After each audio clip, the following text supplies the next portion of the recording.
धनु राशि सेजिटेरियस, चलिए देख लेते हैं जुलाई का ये मंथ आपके लिए कैसे जाने वाला है।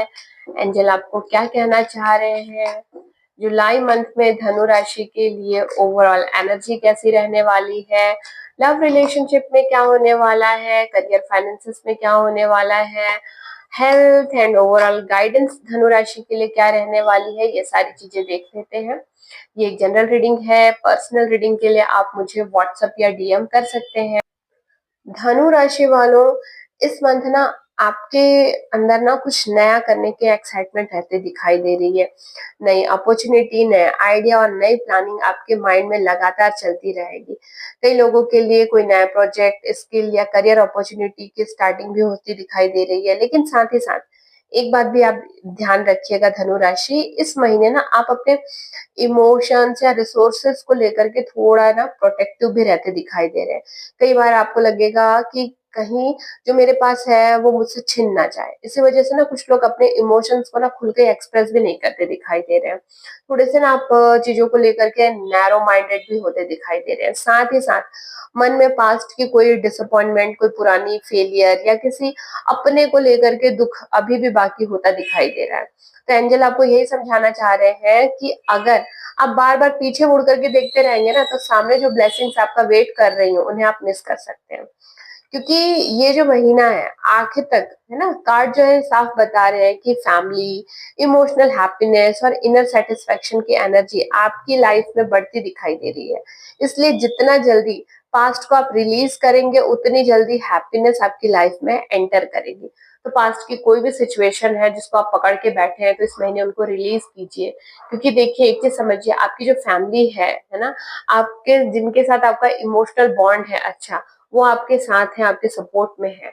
तो वो जो चीजें हैं आपके लिए सबसे बड़ी स्ट्रेंथ है, तो उस चीज को समझिए। अब अगर मैं आपके लव रिलेशनशिप की बात करूं धनु राशि, तो ये जो महीना है ना, इमोशंस ना थोड़े रिजर्व रह सकते हैं। अगर आप ऑलरेडी रिलेशनशिप में हैं तो आप या आपका पार्टनर अपनी फीलिंग खुलकर एक्सप्रेस नहीं कर पा रहे हैं। कई बार होता है ना, प्यार होने के बावजूद भी लोग अपनी इनसिक्योरिटी या फियर की वजह से खुद को रोक लेते हैं। तो ये वाले सिचुएशन ना इस मंथ आपकी एनर्जी मुझे दिखाई दे रही है। इसलिए इस मंथ ना रिलेशनशिप में ना ट्रस्ट को सबसे ज्यादा इंपॉर्टेंट दीजिए। छोटी छोटी बातों पर पॉजिटिव होने या पार्टनर को कंट्रोल करने की कोशिश बिल्कुल मत करिए। जितना आप स्पेस देंगे उतना ही रिलेशनशिप हेल्दी रहेगा। अगर कोई पुरानी मिसअंडरस्टैंडिंग आप दोनों के बीच में चल रही है, तो ना उसे दिल में रखने के बजाय दिल खोल करके आप बात करिए पार्टनर के साथ में। ठीक है, तब जा करके आप दोनों के बीच में एक जो प्रॉपर कम्युनिकेशन होगा ना, उससे ही आप दोनों का रिलेशनशिप जो है वो स्ट्रांग बनेगा। जिन लोगों का भी नो कांटेक्ट चल रहा था, तो इस मंथ उनके रिकंसिलेशन होने की चांसेस दिखाई दे रहे हैं। आप दोनों के बीच में प्रॉपर एक कम्युनिकेशन होता दिखाई दे रहा है, जिससे कि चीजें जो भी मिसअंडरस्टैंडिंग थी वो क्लियर होती दिखाई दे रही है। अब अगर मैं आपके करियर फाइनेंसेस की बात करूं, तो थोड़ा सा ना मिक्स एनर्जी है। तो हो सकता है कि किसी प्रोजेक्ट हो, इंटरव्यू हो, प्रमोशन या एक्सपेक्टेड रिजल्ट को लेकर के थोड़ी सी आपको डिसअपॉइंटमेंट फील हो सकती है। लेकिन इसका मतलब ये भी बिल्कुल नहीं है कि आपके लिए जो पूरे रास्ते हैं ना बंद हो गए हैं। क्योंकि होता है ना, बहुत बार हमको लगता है कि हाँ, ये मेरा इंटरव्यू क्लियर हो जाएगा, लेकिन इंटरव्यू क्लियर नहीं हो पाता, या हम किसी रिजल्ट का वेट कर रहे थे तो वो रिजल्ट हमारा नेगेटिव आ जाता है। तो इसका मतलब ये नहीं है कि हमारे सारे रास्ते बंद हो गए। तो ये चीजें आपसे एंजल भी कहना चाह रही है कि कई बार होता है ना, यूनिवर्स एक डोर बंद करता है ताकि ना दूसरा बेहतर डोर आपके लिए ओपन हो सके। इसलिए किसी एक फेलियर को ना अपनी फाइनल रियलिटी मत मानिए। ठीक है, पुराने कोई नुकसान या मिस्टेक को लेकर के बार बार सोचने की बजाय नए प्लान पर आप फोकस करें तो आपके लिए सही रहेगा। फाइनेंसेस के भी मामले में ना अननेसेसरी एक्सपेंसेस से बचिए। इमोशनल डिसीजन लेकर के इन्वेस्ट कहीं पे भी मत कीजिए। थोड़ा सा प्रैक्टिकल बन के रहिएगा तो आपके लिए सही रहेगा।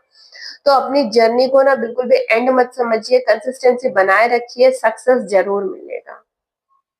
और पास्ट की कोई भी चीजें हैं तो उसको छोड़िए। अब उसी, एक होता है ना, अगर एक बार हमारा कोई इंटरव्यू क्लियर नहीं हुआ या कोई एग्जाम क्लियर नहीं हुआ, तो मन में एक डर बैठ जाता है ना कि नहीं, हमारा तो एग्जाम क्लियर नहीं होगा।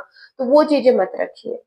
पास फेल, गिरना उठना ये बना रहता है। तो उन चीजों को आप, जो आप एफर्ट लगा रहे हैं अपने साइड से, तो वो कंसिस्टेंट एफर्ट लगा करते रहिए। ये चीजें आपके लिए जरूरी है।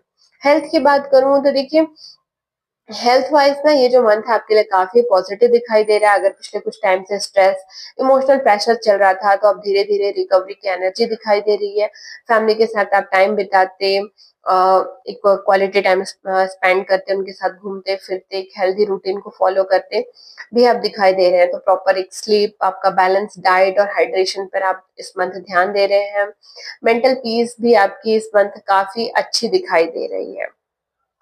तो ओवरऑल ना धनु राशि वालों, जुलाई का ये जो महीना है ना, ये आपको ये मैसेज देना चाह रहा है कि पास्ट को अपनी फ्यूचर हैप्पीनेस के बीच में आने मत दीजिए। तो पास्ट के जो भी इश्यूज हैं उनको बिल्कुल अब छोड़िए, है ना।